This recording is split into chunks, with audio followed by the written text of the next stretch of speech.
Bom dia, graça, paz e misericórdia da parte do nosso Senhor e Salvador Jesus Cristo. No projeto Leia a Bíblia Comigo, estamos em Jeremias, no capítulo 40. Quero contextualizar para que você possa entender. Jeremias estava preso em cadeias, e cadeias aqui não significa uma cela como nós entendemos nos dias de hoje. E o termo usado significa muitas pessoas presas juntas por uma corrente. Era assim que se encontrava Jeremias. A cidade para onde ele tinha sido levado era a uns 8 quilômetros de Jerusalém. Ali era tipo uma área central, onde era decidido quem era levado cativo ou não. E como as profecias de Jeremias favoreciam a Babilônia, ele recebeu um salvo-conduto, um salvo-induto para ir onde quisesse. O salvo-induto significava também cuidado e proteção para Jeremias. Os capitães,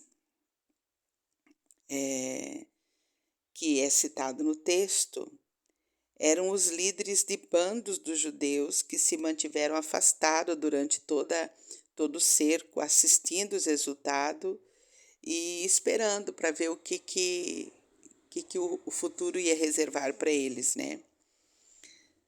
Os caldeus, por sua vez, levaram os nobres cativos e deixaram na terra, como nós vimos no capítulo anterior, o povo miserável para ficar na terra, para a colheita. E eles colocaram capitães por toda a terra. Era tempo de colheita de uvas, figos e azeitona, E aqui aparece, nesse episódio do capítulo 40, aparece a figura de Ismael, que era um príncipe de Judá. Ele pertencia à família real, mas tinha se aliado, Ele tinha fugido quando os caldeus chegaram, ele fugiu para a terra dos Amonitas, se aliou ao rei dos Amonitas, que era inimigo do povo de Deus, e ele se aliou ao rei Amonita, o Baalaim, o nome dele, e esse rei dos Amonitas, eles não estavam aliados aos caldeus, e ele usou a oportunidade porque ele tinha uma rixa antiga contra o povo de Deus. Então, o rei Amonita usou a oportunidade para se vingar do povo de Deus, se aliando a Ismael, o príncipe. Então, vamos à leitura do texto. A leitura do texto diz o seguinte: Palavra que veio a Jeremias da parte do Senhor depois que Nebuzaradã, o chefe da guarda, o pôs em liberdade em Ramá, estando ele atado com cadeias no meio de todos os do cativeiro de Jerusalém e de Judá, que foram levados cativos para a Babilônia. Tomou o chefe da guarda Jeremias e lhe disse: O Senhor teu Deus pronunciou este mal contra este lugar. O Senhor o trouxe e fez como tinha dito, porque pecastes contra o Senhor e não obedecestes à sua voz. Tudo isto vos sucedeu. Agora, pois, eis que te livrei hoje das cadeias que estavam sobre as tuas mãos. Se te apraz vir comigo para a Babilônia, vem, e eu cuidarei bem de ti. Mas se não te apraz vir comigo para a Babilônia, deixa de vir. Olha, toda a terra está diante de ti. Para onde julgares bom e próprio ir, vai para aí. Mas visto que ele tardava em decidir-se, o capitão lhe disse: Volta a Gedalias, filho de Aicão, filho de Safã, a quem o rei da Babilônia nomeou governador das cidades de Judá, e habita com ele no meio do povo.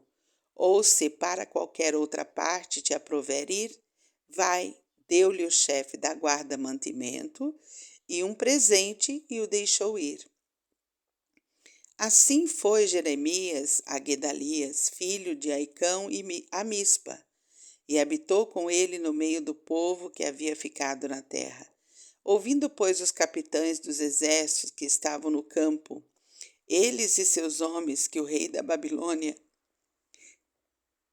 nomeara governador da terra a Gedalias, filho de Aicão, e que lhe havia confiado os homens, as mulheres, os meninos e os mais pobres da terra que não foram levados ao exílio para a Babilônia, vieram ter com ele a Mispa, a saber, Ismael, filho de Netanias, a Joanã e Jonatas, filhos de Careá, Seraias, filho de Tanumete, os filhos de Efai, e o netofanita Jezanias, filho de Mascatita, ele e os seus homens. Gedalias, filho de Aicão, filho de Safã, jurou a eles e aos seus homens, e lhes disse: Nada temais da parte dos caldeus, ficai na terra, servi ao rei da Babilônia, e bem vos irá. Quanto a mim, eis que habito em Mispa, para estar às ordens dos caldeus que vieram a nós. Vós, porém, colhei o vinho, as frutas de verão e o azeite, metei-os nas vossas vasilhas e habitai nas vossas cidades que tomaste. Da mesma sorte, todos os judeus que estavam em Moabe, entre os filhos de Amon e em Edom, e os que haviam em todas aquelas terras, ouviram que o rei da Babilônia havia deixado um resto de Judá e que havia nomeado governador sobre eles a Gedalias, filho de Aicão, filho de Safã. Então voltaram todos eles de todos os lugares para onde foram lançados e vieram à terra de Judá, a Gedalias, a Mispa, e colheram vinho e frutas de verão em muita abundância. Joanã, filho de Careá, e todos os príncipes dos exércitos que estavam no campo vieram a Gedalias a Mispa. E lhe disseram: Sabes tu que Baalis, rei dos filhos de Amon, enviou a Ismael, filho de Netanias, para tirar-te a vida? Mas Gedalias, filho de Aicão, não lhes deu crédito. Todavia, Joanã, filho de Careé, disse a Gedalias em segredo, em Mispa: Irei agora e matarei a Ismael, filho de Netanias, sem que ninguém o saiba. Por que razão tiraria ele a tua vida, de maneira que todo Judá que se tem congregado a ti fosse disperso e viesse a perecer o resto de Judá? Mas disse Gedalias, filho de Aicão, a Joanã, filho de Caré: Não faças tal coisa, porque isso que falas contra Ismael é falso. Então, a gente vê aqui, não temos nesse capítulo nenhuma palavra do Senhor, né? Jeremias não se apresenta aqui como um profeta, ele não tem nenhuma visão de Deus. E aí eu fico me perguntando, né? O que aconteceu, né, nesse momento ali. E uma coisa vem muito forte ao meu coração. Deus está trabalhando em favor do povo, em favor do remanescente que ficou na terra. Deus havia preparado um momento de cuidado, né, para com Jeremias. Jeremias, ele é protegido, ele é cuidado pelos caldeus. E aí aqui a gente vê uma situação adversa, uma situação de desobediência, de rebelião, por parte de Ismael. E quem era Ismael? Ismael, ele era um príncipe de Judá.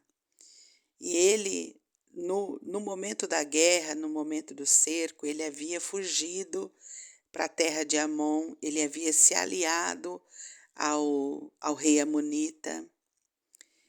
e havia sido influenciado, talvez, pelo rei Amonita, e ele se levanta contra Gedalias, contra a pessoa que havia sido deixada para proteger os miseráveis da terra, né? Logo a seguir, no capítulo 41, amanhã a gente vai estar lendo, que Ismael consegue o seu ato rebelde, ele dá fim à vida de Gedalias, né? O ato de Ismael foi um ato cruel, bárbaro, violava as regras sagradas da hospitalidade. Ismael também tinha jurado lealdade a Gedalias, e o ato dele foi uma traição também ao povo, porque depois disso Nabucodonosor se irou contra o povo miserável que ele havia poupado. Nós vamos ver isso no capítulo posterior, né? Qual era o motivo de Ismael? O motivo de Ismael se levantar contra Gedalias era ambição e orgulho. Ele estava aliado com o inimigo. Ele, por causa do seu orgulho, por causa da sua ambição, porque ele se considerava o príncipe de Judá, ele queria governar Judá, ele queria estar em evidência e não estava em evidência. Por que não estava em evidência? Porque ele havia fugido para a terra do inimigo, para um dos inimigos dos judeus. Ele havia se dispersado, né? E a intenção real de Ismael, como príncipe, né, de Judá, era pegar todos os miseráveis da terra e vender como escravo lá para o rei Amonita. Então a gente vê aqui um coração atolado em desobediência e rebeldia, lutando contra o propósito que Deus tinha para com o povo. Em outro lado, o capítulo nos lembra as consequências, né, da rebelião, da desobediência, nos mostra que mesmo na adversidade Deus teve cuidado para com os seus, né? A fidelidade de Deus com Jeremias fica expresso aqui, o cuidado que Deus teve com ele, né? Mas também nos mostra um erro grave de Gedalias, né? Em momento algum, mesmo quando ele é alertado por Joanã a respeito da traição de Ismael, ele não consulta o profeta. O profeta estava com ele. Ele perdeu a oportunidade de consultar a Deus por meio do profeta, e isso lhe custou a vida. E na vida da gente, tem muitas coisas que a gente também faz como Gedalias. A gente toma decisões e decide, e muitas vezes nos aliamos ao inimigo sem saber, né? Porque decidimos fazer coisas erradas, decidimos violar, né? Aqui no caso, Ismael violou a lei da hospitalidade. Quantas vezes nós violamos também as leis morais de Deus em nosso próprio benefício, por puro orgulho, pura ambição, pura inveja. E aí a gente decreta sobre nós mesmos a derrota, né? Quantas vezes, como vimos no capítulo anterior, nós plantamos a semente do orgulho, a semente da inveja, e com certeza vamos colher derrota lá na frente, né? Então, o maior erro aqui, para nos alertar, né? A maior lição, digo assim, do capítulo que eu tiro para a minha vida, é que Gedalias foi alertado pelo amigo, pelo companheiro, não deu ouvidos, e ele tinha tudo para consultar a Deus, porque o profeta Jeremias estava com ele. Ele poderia ter consultado ao profeta Jeremias, e Jeremias com certeza teria uma palavra de Deus para dar para ele, e não o fez, e por conta disso ele perdeu a sua vida, né? Então, Nós precisamos aprender a consultar a Deus em todas as situações de nossa vida. Precisamos buscar do Senhor as respostas, as soluções para a nossa vida, porque Deus ele tem resposta sempre que nós irmos até Ele, Deus vai nos responder. Né? Deus vai nos responder. Não façamos como Gedalias fez. Não percamos a nossa vida, a bênção de Deus, por não consultar a Deus. Vamos consultar a Deus em tudo aquilo que nós vamos fazer. Vamos orar. Oremos. Pai de amor, querido e maravilhoso Senhor, nós te louvamos nessa manhã, Pai. Obrigada, Senhor, pela tua palavra que nos alerta da importância que existe, Pai, que tem do nosso coração estar alinhado com o teu coração, alinhado para a tomada de decisões, alinhado para direções, alinhado com o propósito. Ó Pai de amor, nos ajuda, nos abençoa a sempre, todos os dias, te consultar, orar a Ti, buscar a Tua face, buscar a Tua presença, Pai querido. Que o nosso coração esteja, Pai, pronto a ouvir o Senhor, pronto a Te obedecer, pronto, Pai querido, a aplicar a Tua palavra no nosso dia a dia, Pai. Nos ajuda, Senhor Deus, com atos de fidelidade para contigo no dia de hoje, Senhor. Nos abençoa, Pai.